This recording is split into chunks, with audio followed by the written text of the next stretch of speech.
Well, hi everyone. Welcome to Computer Sciences and Computer Science Discoveries, Lesson 2 or Part 2. Part 2 deals with four separate units. The first unit we're going to be dealing with is the design process. That deals with how things are designed, why they are designed.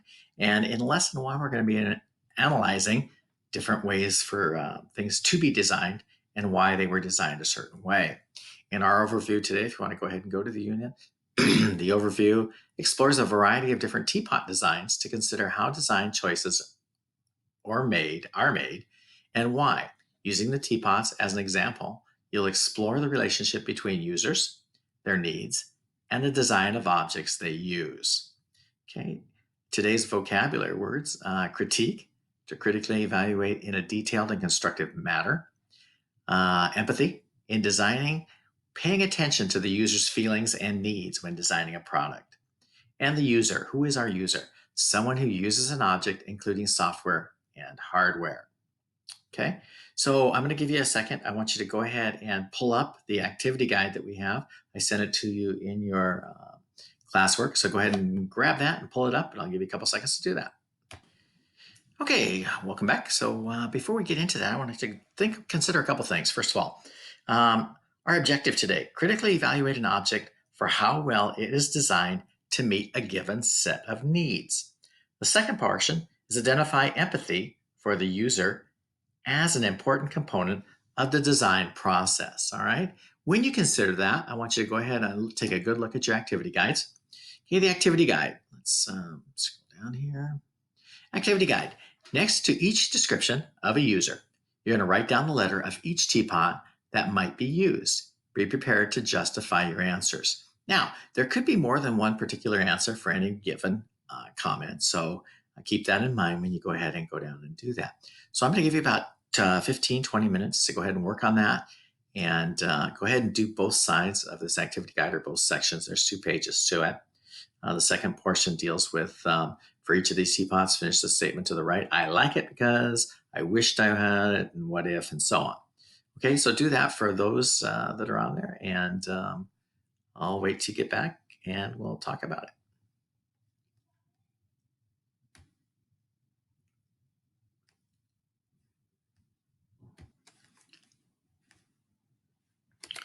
Okay, welcome back. First of all, let's go ahead and look at some of these teapots and see how we would justify the first portion. So first of all, someone who wants an individual cup of tea before bed. So individual cup of tea. Now, there's probably a lot of different ideas for this one. Individual cup of tea might, first of all, go down to definitely F. F we could definitely use for an individual cup of tea. I don't think any of those.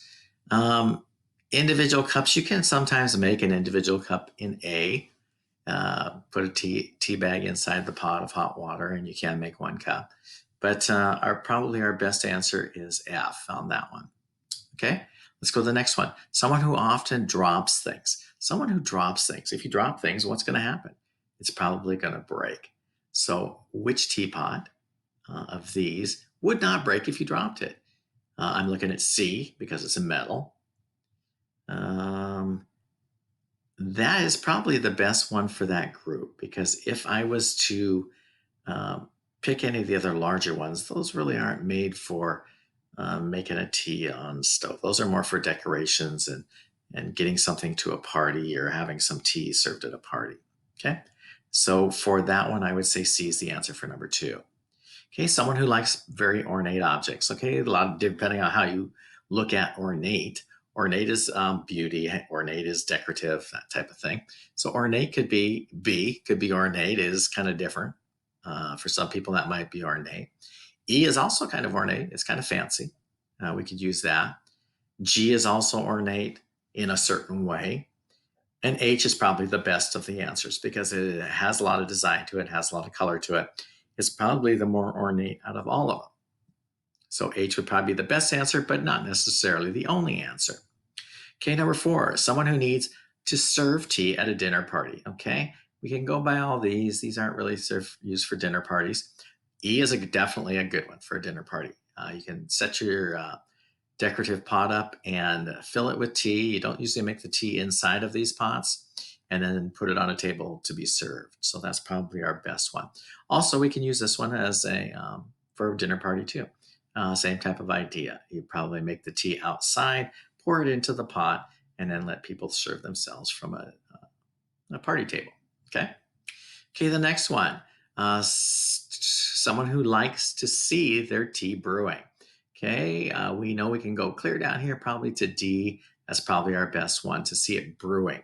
Not necessarily seeping. F would be seeping. D would be brewing. So we can watch the bubbles go through the tea. If you're using a bag or if you're using grounds, it'll actually show it brewing and doing its thing. So D is the best answer for that one. Okay, someone who is often in a rush. In a rush, okay, when you're making a quick tea, I don't think there's any doubt on which one that one would be. It would probably be F. You're in a hurry, put the water in a microwave, put your tea bag inside, and it's done in a few minutes or a couple minutes. So that would probably be the best one there. F would be the best one for often in a rush. Okay, someone who has kitchen with a lot of black appliances. Black appliances, okay? You can use silver with black. You can use white with black. It's really your choice. You could use A. A would be a possibility. Black, C, black handle, silver pot. Even D, it's got black handle, black top. And those would probably be the best ones for that particular request, okay? Number 7, someone who has a kitchen with a lot of black appliances. We just did that one, sorry. Someone who likes plain objects. Someone who likes plain objects.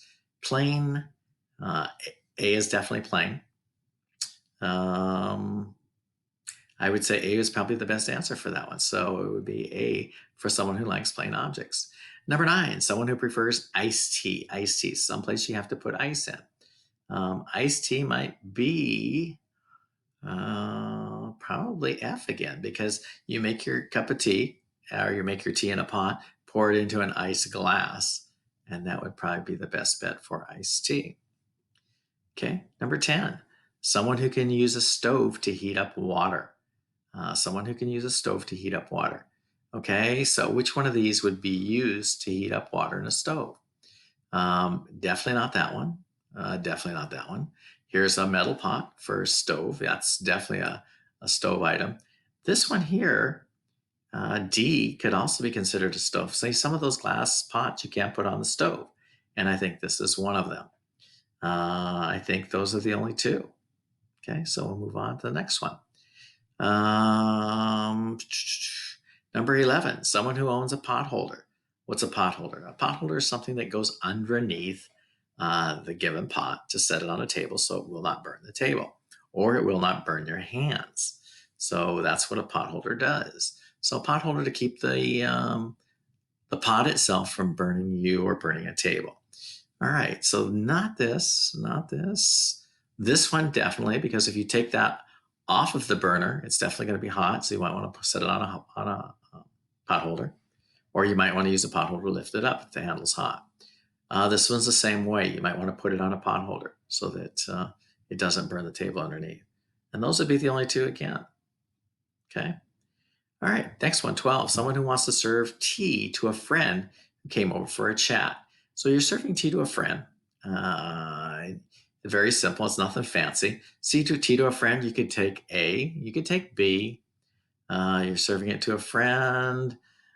I suppose if you want to be fancy to the friend, you could use G. That's kind of a different pot. And we'll talk about that one in a minute. Okay. Let's look at 13. Someone who has a modern kitchen. Modern kitchen. What would you put in a modern kitchen? A, possibly. B, possibly.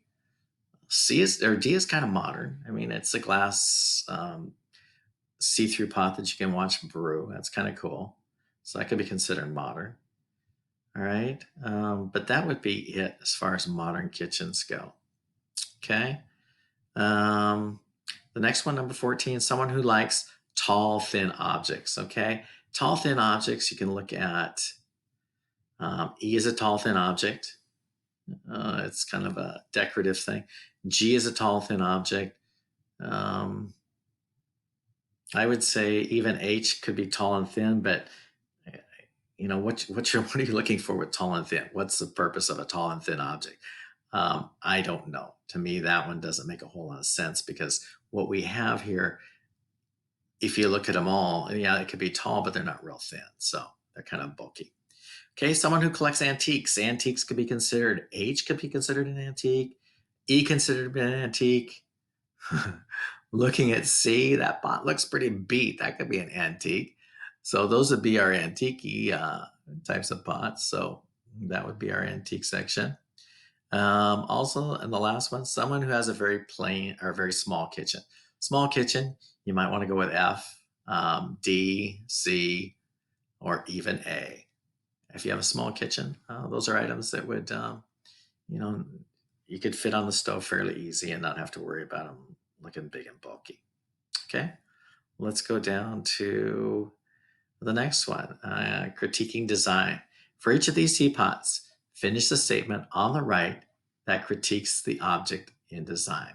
So I'm going to let you go ahead and work on that for a couple minutes, and I'll get back to you. Okay, again, welcome back. And let's start with the first one. For each of these teapots, finish the statement on the right that critique the object's design. I like. What do you like about that pot? Okay. I like it because it's decorative, it's fancy. Um, it's a nice thing to serve at a group of people.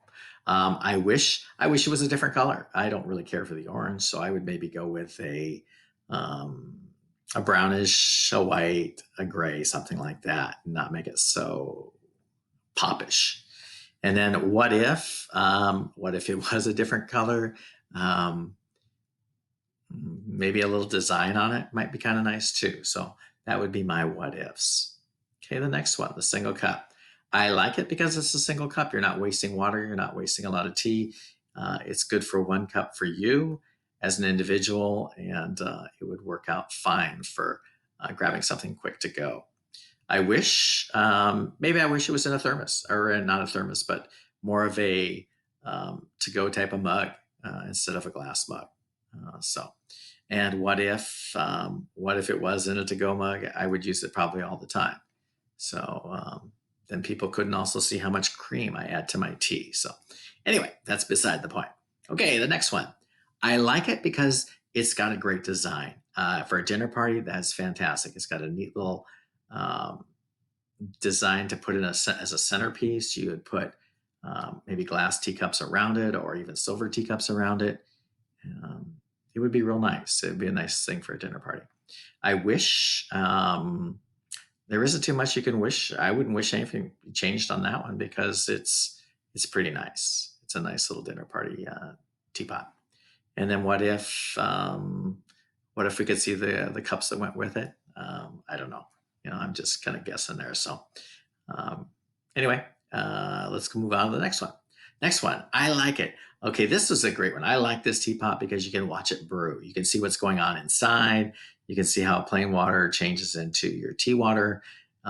It's neat. I just like the design of it. It actually shows the bubbles when it starts to boil too. It's just a neat gadget. I really like it. I don't wish for anything to be changed on that pot. I like it the way it is. It's a nice pot. And what if it was different colors of glass? Maybe you could incorporate some different kinds of glass, different colors of glass, and that might make it look even cooler with the bubbles going on.